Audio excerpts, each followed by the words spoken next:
Harika bir işaret. Eğer gerçekten işaretin hasından anlayanlar varsa aranızda çok güzel yorumlayabiliriz. Çok güzel bir kısım. Bakın burada hemen çift yönlü haç işaretimizin hemen karşı kısmında, taşımızın hemen üst kısmında bir tane oyma.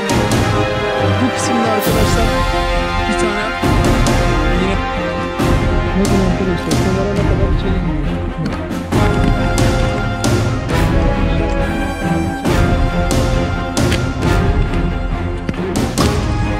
Aşağı doğru giden bir kısım mevcut arkadaşlarımızda. Bakın burası N2. Burası sanki şu kısım arkadaşlar. Şöyle göstereyim size.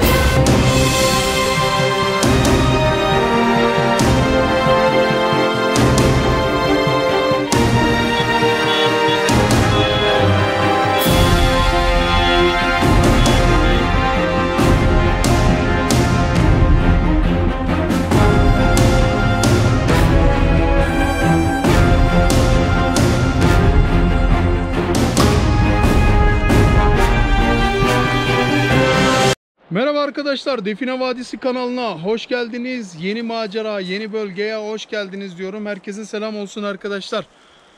Yine güzel bir bölgede harika bir keşifle karşınızdayız diyebiliyorum. Çünkü keşiflerimiz son gaz devam ediyor sizler için ve kendim için tabii ki arkadaşlar. Yani bulduğumuz malzemeleri teslim ediyoruz devletimize, payımızı alıyoruz. Geçim kaynağımız bu şekilde alıyor başına gidiyor diyebilirim. Nasılsınız arkadaşlar? Gün nasıl? Gün güzel. Harika. Biz de harika bir keşifle karşınıza geçtik. Şöyle arkadaşlar güzel bir bölgede yine harika bir keşif yaptık. Hemen size yön işaretlerimi göstererek olayıma gireceğim. Daha sonra da alan taramam. Eğer sinyal yakalarsam tabii alan taramam ve dedektörümle bulmuş olduğum sinyallerimi ne yapacağım? Doğrulayacağım arkadaşlar. Şöyle güzel bir taş üzerine oyulmuş yılan oymasını göstererek olayıma girmek istiyorum arkadaşlar. Bakın burada bir tane oyma yılan işareti var arkadaşlar. Taşa oyulmuş. Yön işareti büyük ihtimalle. Üzerinde de tek bir nokta var. Şurada arkadaşlar bakın. Yakından gösteriyorum. Yılan oymasının hemen üst tarafında. Hemen yan tarafa geçiyorum. Bakın burada güzel bir zula kısmı var. Hemen yan tarafıma geçiyorum. Şurada arkadaşlar kayanın üstünde. Hemen size onu göstereceğim. Burada çift kollu bir haç işareti var arkadaşlar. Bakın. Çift kollu bir haç işareti var burada. Ve kayanın hemen yüzeyinde şurasında. Size bu işareti şöyle de göstermek istiyorum.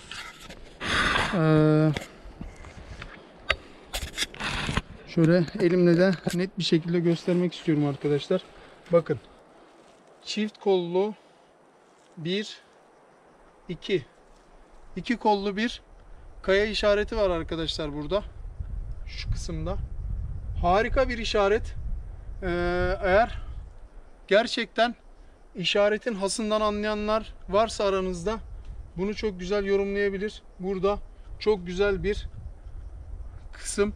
Define kasası veya hazine olma ihtimali çok yüksek arkadaşlar. Onu söylüyorum size. Hemen devam ediyorum. Daha başka işaretlerimiz var. Onları da size tanıtaraktan olayıma gireceğim. Göstermek istiyorum. Bakın burada hemen çift yönlü haç işaretimizin hemen karşı kısmında, taşımızın hemen üst kısmında bir tane oyma mevcut. Bu kısımda arkadaşlar bir tane yine böyle bir yön ve oksitlenmiş bir kısım mevcut. Hemen üst tarafında şurada şöyle aşağı doğru giden bir kısım da var. Bunu da kamerayı uzatarak size göstermek istiyorum. Hem ben de sizin aracılığınızla görmüş olurum. Bakın arkadaşlar burası içe doğru gidiyor. Kamera neredeyse 1 metre içeriye girdi. Şöyle göstereyim. İstiyorsanız kamerayı ters çevireyim. Benim ne kadar dışarıda kaldığımı da görebilirsiniz. Bakın arkadaşlar kamera ne kadar içeri giriyor. Bak. Şu an ben dışarıdayım ve kamera içeride. Aynen öyle. Görüyorsunuz. Aşağı doğru giden bir kısım mevcut arkadaşlar orada. Hemen çeviriyorum. Buradaki oksitlenmiş kısma bir göz atıyorum. Ve şurada bir yön işaretimiz var. Evet. Hemen yukarılarda bir yerde yine bir güzel kısımlarımız var. Onları da size tanıtacağım.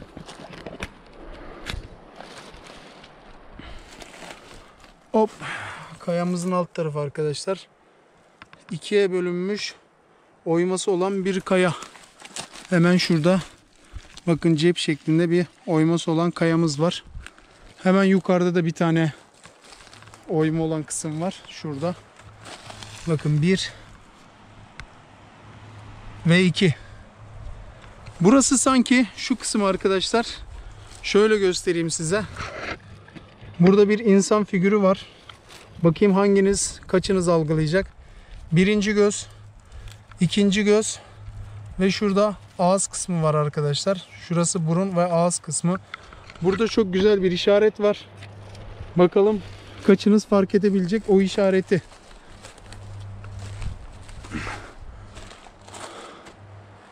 Aynı şekilde bu kayamızın da şöyle yakından çekiyorum. Üst tarafında arkadaşlar şurada bir oyma kısım var. Evet. Aynen öyle arkadaşlar. Hemen buranın alan taramasına bakacağım. Ve alan taramada sinyal yakalarsak yeraltı görüntülemesine bakacağım. Ve güzel bir sinyal yakalarsak bu duruma hep birlikte şahit olacağız. Kameramanın her zaman olduğu gibi küçük Junior böyle bir like işareti yaparak merhaba arkadaşlar, yeni maceraya hoş geldiniz. İyi seyirler. Teşekkürler. Sen de hoş geldin diyorum. Hemen ben alan taramayla olayıma giriyorum. Tamam mı? Tamam. Bakalım hangi kısımdan sinyal alacağız. Hep beraber görelim, olur mu? Burası güzel bir yer. Evet. İnşallah harika bir sinyal alırız düşüncesindeyim. En sonki maceraki gibi güneş değil burası. Evet. Evet, dünkü macerada biraz güneşte kaldık. Etkiledi değil mi? Ben biraz da rahatsızdım o gün. Bir önceki günde almıştı. Rüzgar çarpmıştı. Biraz gribal enfeksiyon vardı. Çok şükür bugün iyiyim. Toparladım kendimi. Evet. Hadi bakalım. Başlayalım mı? Başlayalım. Ya nasip.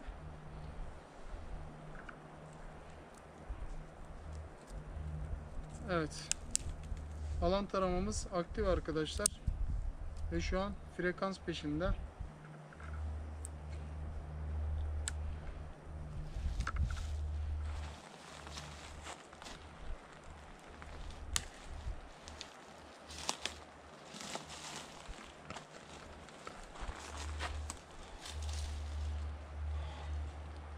İlginç. Bak, bu kısımdan sinyal aldık.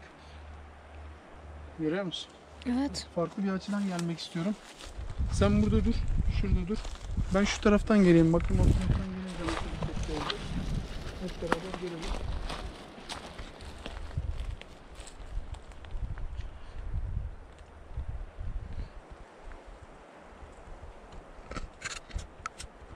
Şu üst kısımdaki yığma kısmından şüpheleniyordum. Ama altındaki ana kayanın olduğu kısımdan sinyal aldık. Hani o çukurumsu bir kısım var ya. Hı. Oradan şüpheleniyordum ama tam tersi bir noktadan sinyal aldık. Bak, gene aynı noktada sinyali verdi. Dedektörümüzle hemen ne yapacağız? Boşluk yapalım mı buraya?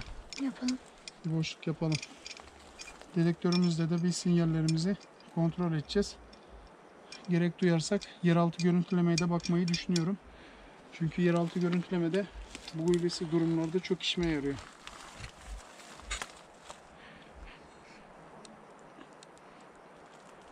Boşluk yok.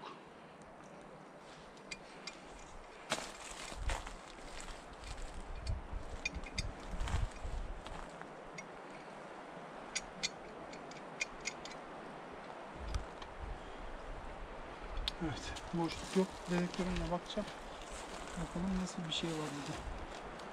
Dedektörü niye açmamışız ya biz? Ha?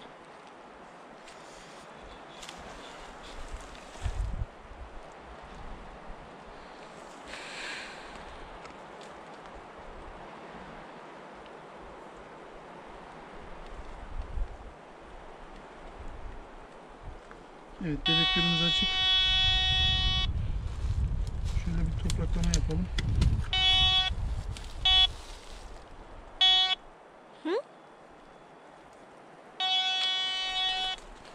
Az önce niye öttü? Mineral olabilir.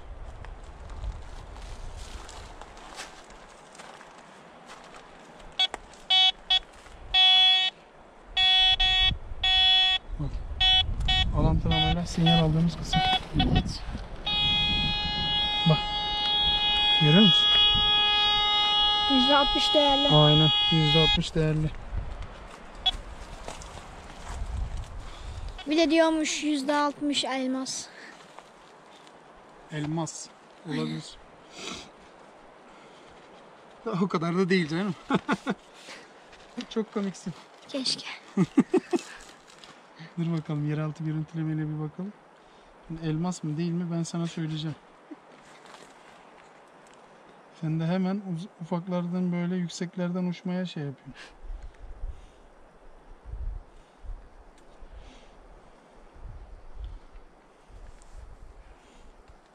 Ne açmamışız ya lan.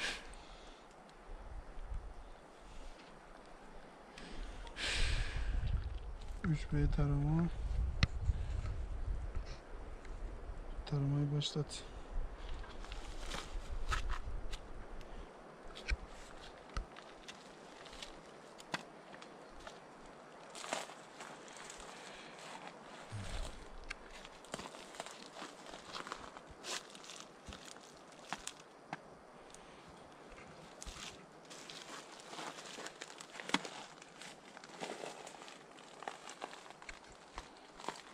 Yavrum benim be. Çok güzel bir şey verdi biliyor musun? Evet. Bak. Görüyor musun? Bak. Harika bir malzeme var burada. Malzemenin büyüklüğünden mi bu kadar şey? Büyüklüğünden değil de derinliğinden biraz. Çok derin değil ama işte böyle bir güzel bir malzeme işareti verdi yani, anlatabiliyor muyum? Harika bir nokta yakaladık. Onu söyleyebilirim. Yeraltı görüntülememizde güzel bir sinyal verdi. Ne yapıyoruz arkadaşlar? Buranın güzelce bir çalışmasını yapacağız. Öncelikle iç güvenlik olarak eldivenlerimizi giyelim. Her işte olduğu gibi bu işte de şöyle bir güvenliğimizi alalım. Bu arada şurada bir işaret var. Onu gördün mü bilmiyorum. Yok görmedim. Gel bakayım, gel yaklaş. Şuradaki işareti görüyor musun? Bak. Burada da bir yön işareti var bak. Böyle geliyor, böyle gidiyor bak. Bak. Fark ettin mi? Nasıl? Acayip bir şey değil mi? Ha, aya da benziyor. Aya benziyor değil mi? Aynen. Yarım ay. Ortası da oymalı. Evet. Oymalı yarım ay gibi. Aynen. Harika bir işaret varmış burada. Bak daha yeni fark ediyorum. Neyse ya, sen şeyi göster bak şu. Şimdi göstereceğim ben sana, dur bir saniye. Şu malzemeleri alayım da. Sana yakın çekim yaptıracağım bir yere. Geçeceksin ve yakın çekim yapacaksın. Levyemiz nerede? Levye de burada. Şu olsun şurada.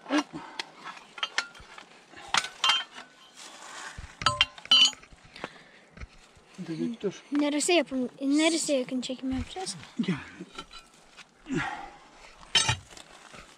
Bak kanki.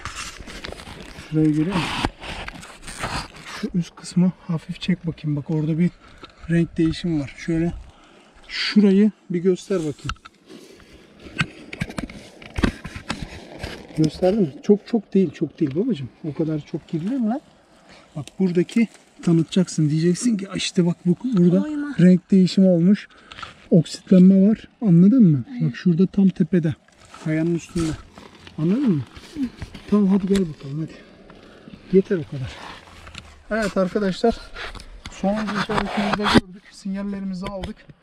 Şu kısımda harika bir sinyal aldık. Ne yapacağız? Şöyle beni de çekecek şekilde, beni yandan değil ha. Burayı komple benle birlikte alacak şekilde dur, tamam.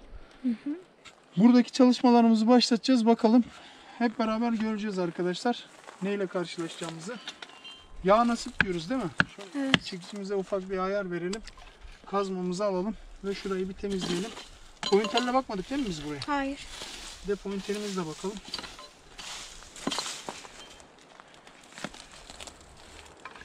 Pointer açık mı?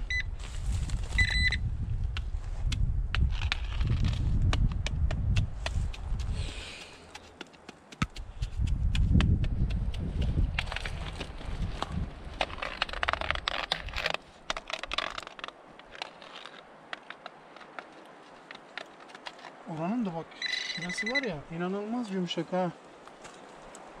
Bu arada bizim şey nerede bu? Murç. Ha, Murç oradaymış bir saniye.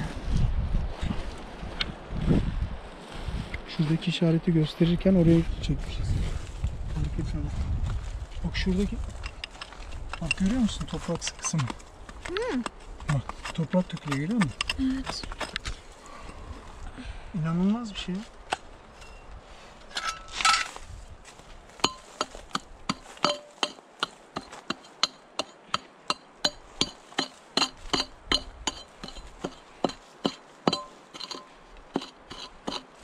Pointerle baktık mı lan biz?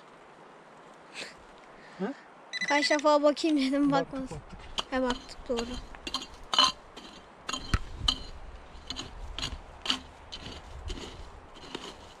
İstiyorsan bir daha bak. Yok canım.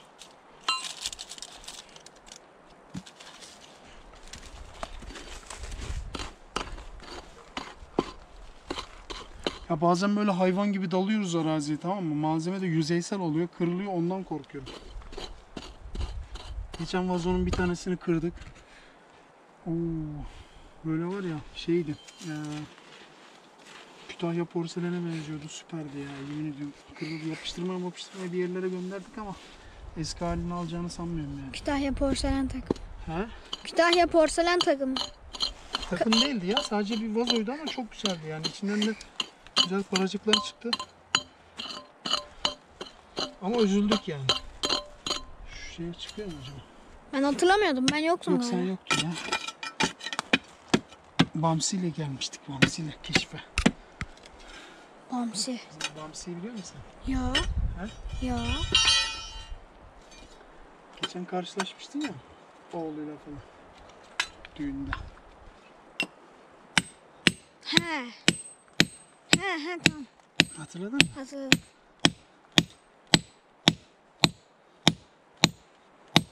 Taş çıkar mı diye bakıyorum ama pek çıkacak gibi de durmuyor lan. Etraf.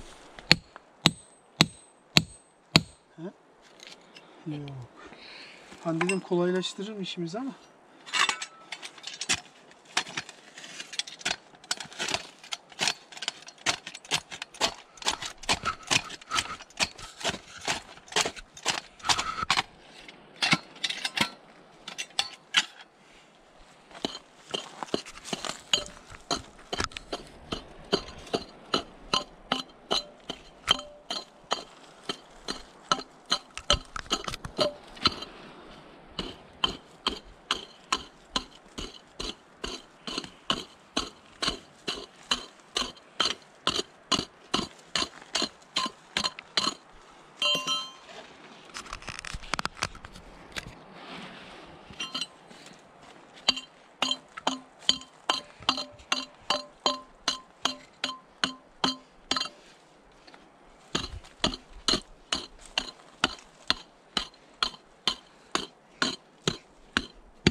Nasıl açılacak ama şöyle aşağı doğru gidiyor galiba. Ha? Ay, yoruldum lan. Ay, benim ağrıdı,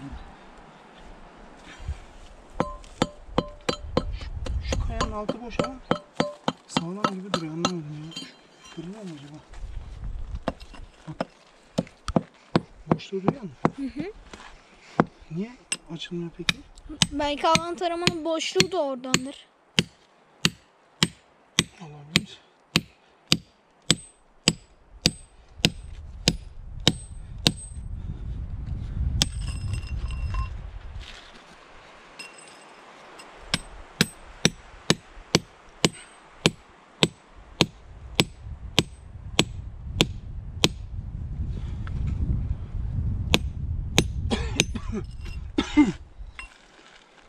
Çok pis koku geldi lan.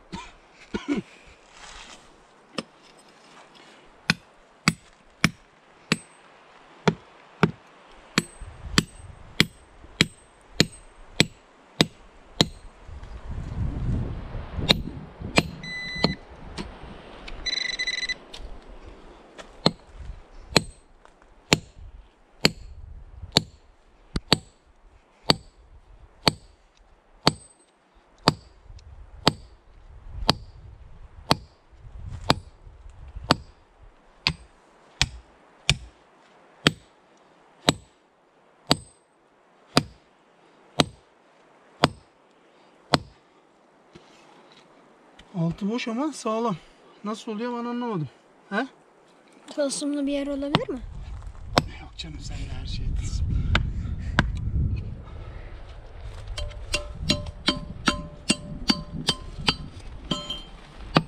Olma ihtimali var tabii canım. Bilemem ki. Malzemeyi ben koymadım buraya.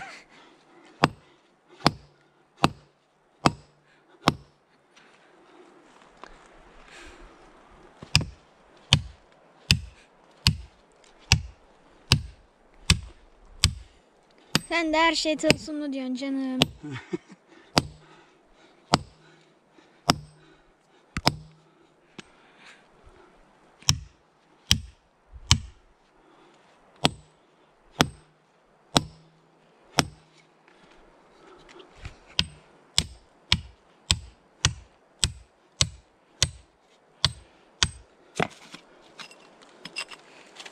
Burada patlamış bak.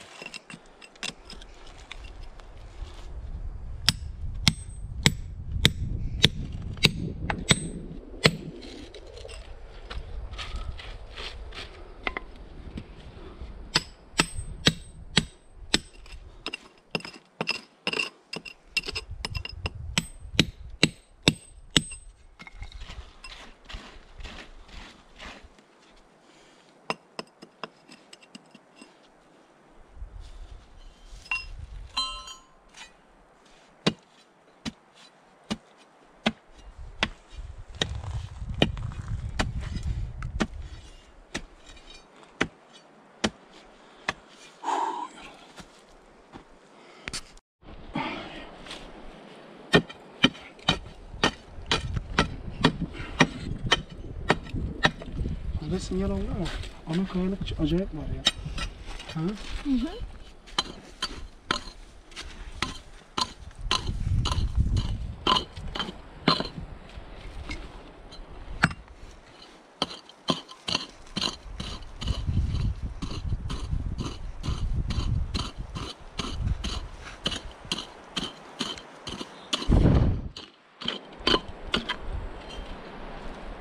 Nasıl? Sen anladın mı? Orasan şu an kullan.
Orasına girer mi?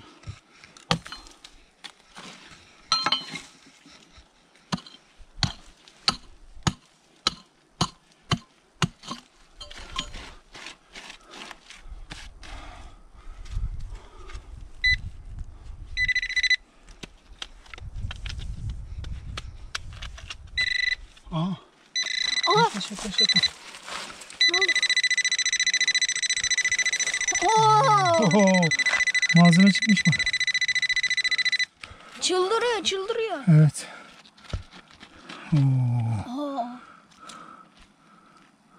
Oo. Yavrum benim. Malzemeye bak. Malzemeye bak. Şu malzemeyi koyalım şuraya. Bakalım bakayım. Başka var mı?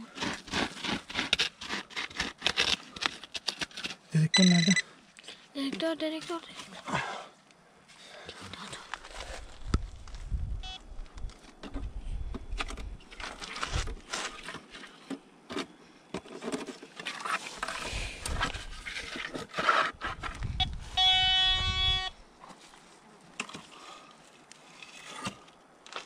Oo. Harika bir malzeme bulduk. He? Evet.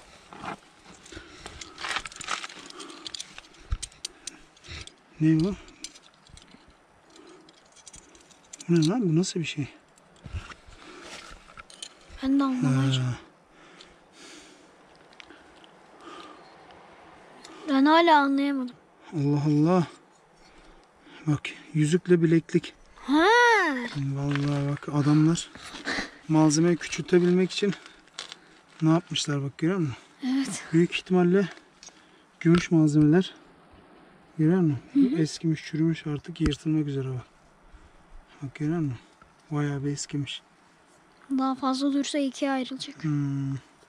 Üzerindeki taşa bak. Görüyor musun? Bu neymiş? Bu da yüzük. Bu da harika bir şeymiş ha. Evet. Şuna baksana. Tam orta kısmında altınımsı bir şeyler var. Kenarları da değerli taşlarla çevrili harika bir yüzük. Bu yüzük Roma dönemine ait gibi duruyor.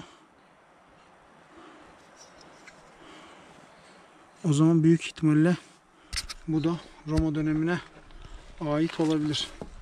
Değil mi? Evet. Şöyle. He? Evet. O senin bileğine olur mu? Yok, olmaz. Sanmıyorum. Kavramaz. Bana olur ama. Ha? Bana olur. Büyük ihtimalle. Kadın bileğine olur bu anca. Kadın bilekleri ince oluyor ya. Evet arkadaşlar. Yine harika iki tane güzel malzemeyle karşı karşıyayız. Biz gümüş olduğuna dair bir düşüncedeyiz. Şöyle söyleyeyim size. Roma dönemine ait malzemeler olduğunu düşünüyorum. Malzeme iki kayanın tam birleştiği noktada bir oyuk içinde çıktı. Harika. Üzerinde de zaten oyuk vardı. Bu malzemenin bununla sınırlı olduğunu düşünmüyorum. Burada yine farklı malzemeler de olduğunu düşüncesindeyim. O yüzden buranın her zaman olduğu gibi keşiflerine devam edeceğiz. Ama çıkan iki malzemede paha biçilmez güzellikte diyebilirim. Şöyle göstereyim. Bir tane bileklik, bir tane de yüzük. İkisi de bayan takısı. Büyük ihtimalle burada yine güzel bir malzeme gizlidir. Veya sadece bundan ibaret de olabilir. Öyle söyleyeyim. Ama ne diyoruz arkadaşlar? İşaretlerimize ve yön işaretlerimize dikkat edelim. Malzemenin nereden çıktığını, ne şartlarda çıktığını ve hangi açıdan çıktığına da dikkat edelim. Güzel iki tane malzeme bulduk. İncelemelerini yapacağız. Sizlerin bir bilgisi varsa lütfen yorumlarda belirtirse sevinirim. Bugünlük kısmetimiz bu kadarmış diyorum. Zaten zengin bir bölgedeyiz. Köylülerden de buranın bilgilerine dair böyle araştırmalarımızda köylülerden aldığımız bilgiler doğrultusunda da bura hakkında şöyle söyleyebilirim arkadaşlar. Burası en çok Büyük Selçuklu ve Roma dönemlerine ev sahipliği yapmış zengin bir bölge. Her an her şey çıkabilir. Tabi bu başka bir medeniyetin burada yaşamadığı anlamına gelmiyor. Şimdi şöyle bir şey de var. Medeniyetler yaşıyor ama sonuç itibariyle medeniyetler göç edip gittikten sonra biraz daha geriye tutabilir misin? Medeniyetler göç edip gittikten sonra burada en son işte dönemin haydutları, eşkıyaları da hüküm sürmüşler zamanında. Onlardan kalan define kasaları da olabiliyor. Ermenilerden kalan define kasaları da olabiliyor. Çok zaman rastladık. Mesela geçenlerde bir keşfimde Ermeni mezarlığı diye gittiğim bir bölgede Osmanlı malzemesine denk geldim. İnanılmaz. Bazı arkadaşlar yorumlarda sağ olsun yorumlarını katmışlar güzel bir şekilde. İşte Ermeniler Osmanlılardan çalmış olabilir. Biraz geri. İşte Ermeniler Osmanlılardan çalmış olabilir. Ama şey olarak biraz daha geri gidebilirsin. Eğil hafif. Osmanlılardan çalmış, kendilerine mal mülk edinmek amaçlı buraya gömüp daha sonra gelip alma gibi bir düşünceleri olmuş olabilir falan diye yorumlarını belirten abonelerim var. Bu tarz aboneleri çok seviyorum. Bu tarz abonelerin devamını diliyorum. Sloganımız neydi arkadaşlar? Toprağın altındakilerini gün yüzüne çıkarabilmek için bizi lütfen ama lütfen takipte kalın. Kanalımıza abone olmadan geçmeyin. Yeni abone olacak arkadaşlara da lütfen ama lütfen ricamdır. İşaretlerimizi, yönlerimizi, yön işaretlerimizi, bölgemizi ve anlatımlarımızı dikkat edelim. Yani şunu demeye çalışıyorum. Lütfen videonun başını, ortasını, sonunu izleyerek saçma sapan yorumlar yapmayalım. Nereden, nasıl, ne şartlarda çıktığına iyi bakalım. Nasıl malzeme çıkıyor bunlara iyi bakalım. Daha sonra yorum yapalım. Sizleri seviyorum. Bir sonraki macerada görüşmek dileğiyle diyorum. Şimdiden herkes kendine çok ama çok iyi baksın. Bir sonraki maceraya çok iyi hazırlanın. Allah'a emanet olun. Görüşmek dileğiyle diyorum. Hoşça kalın.